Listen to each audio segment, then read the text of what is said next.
नमस्कार बच्चों।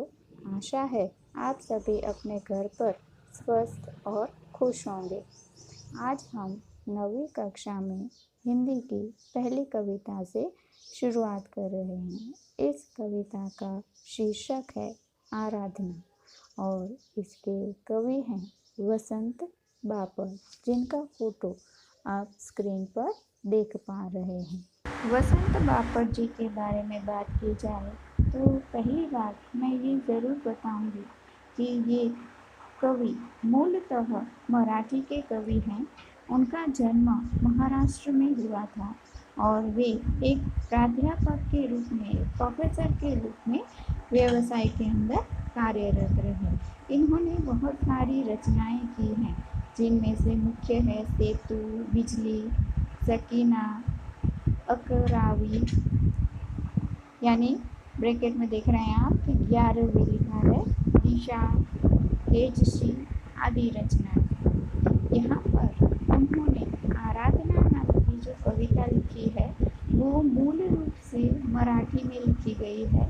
हमारी टेक्स्ट बुक के अंदर उसे अनुदित करके यानी अनुवाद करके हिंदी में प्रस्तुत किया गया है। इस कविता की थोड़ी सी बात की जाए तो इस कविता के अंदर मूलतः सत्यम शिवम सुंदरम की भावना को प्रकट किया गया है।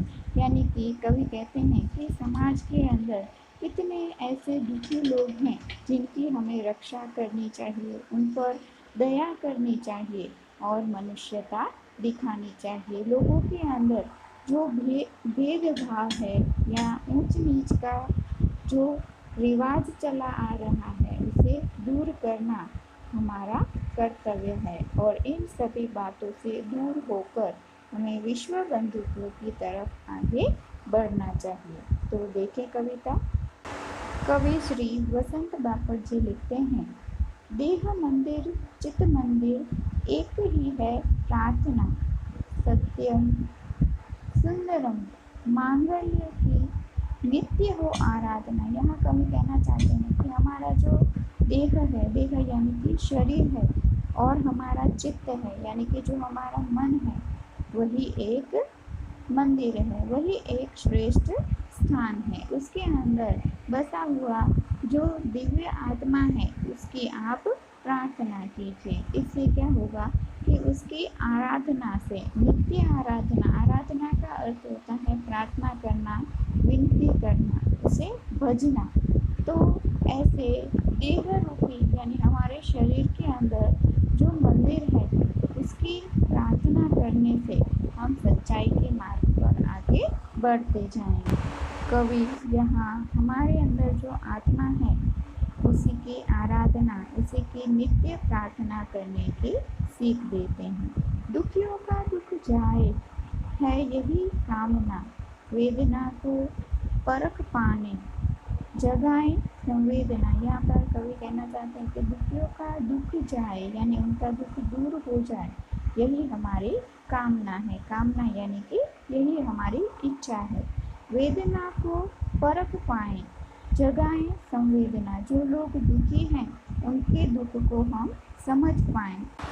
दुख को समझकर हम अपने अंदर करुणा उत्पन्न करें, मानवता उत्पन्न करें, दया उत्पन्न करें।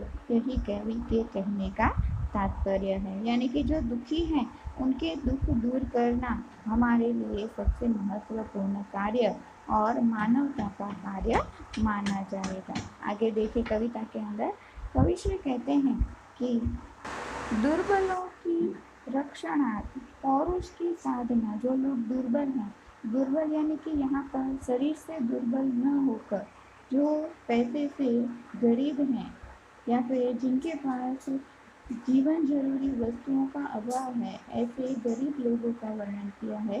तो हमें उनकी रक्षा करनी चाहिए और उनकी रक्षा के लिए जो साधना करनी चाहिए। साधना यानी कि यहाँ पर कवि ऐसे दुर्बल गरीब लोगों के लिए कार्य करने की, उनके लिए सेवा करने की बात का वर्णन कर रहे हैं। उनकी रक्षा हो ऐसे कार्य के लिए हमारे अंदर पौरुष होना चाहिए, हमारे अंदर उनके रक्षण की शक्ति होनी चाहिए, हम उन्हें सुरक्षित रख पाएँ, ऐसी हमारे अंदर ताकत होनी चाहिए। पौरुष का अर्थ यहाँ पर होगा ताकत या शक्ति।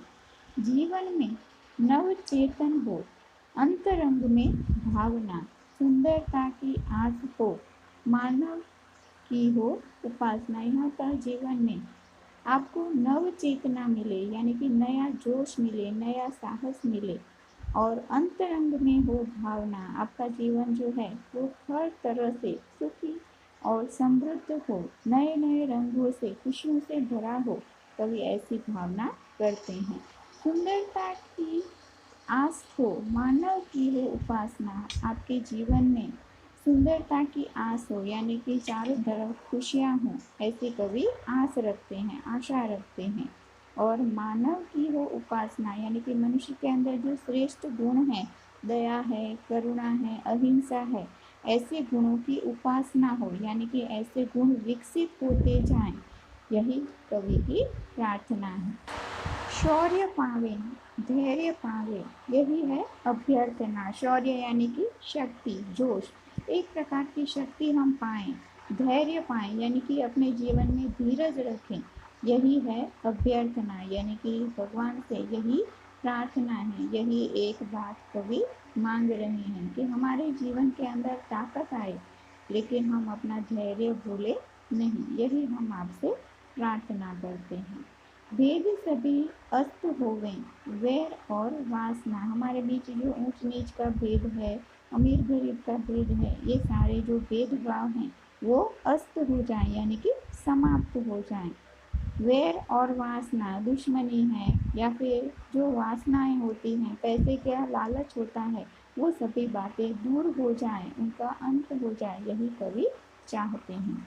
मानवों की एकता की पूर्ण हो कल्पना। मनुष्य की जो एकता है, विश्व में जो मनुष्य है वो एकता के साथ रहता है, यही उनकी जो कल्पना हो वो पूर्ण हो जाए। मुक्त हम चाहे एक ही बंधुता की कामना, यानी कि ऊंच नीच का भेदभाव है, दुश्मनी है, इन सभी से हम मुक्त हो जाएं और बंधुता की भावना, मित्रता की भावना, सभी एक हों, ऐसी भावना हमारे अंदर प्रकट हो जाए, यही कवि कामना करते हैं। कामना करते हैं यानी कि इच्छा प्रकट करते हैं। तो यहाँ पर कवि ने मनुष्य के अंदर जो ऊंच नीच का भेदभाव है उसे दूर करने की बात की है।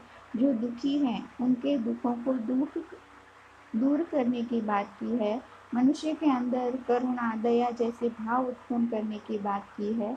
और ऐसे भेदभाव जो समाज के अंदर घातक साबित होते हैं, उन्हें अस्त करने की, समाप्त करने की बात इस कविता के अंदर की गई है। कवि कहते हैं कि आप अपने जीवन में नया तेज, नए रंग भरिए और इस तरह के दुर्बलों को आप रक्षित कीजिए, यानी कि जो गरीब हैं उनकी रक्षा कीजिए।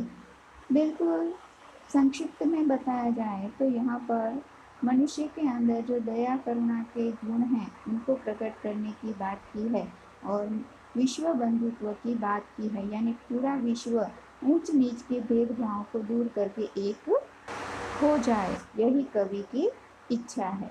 धन्यवाद।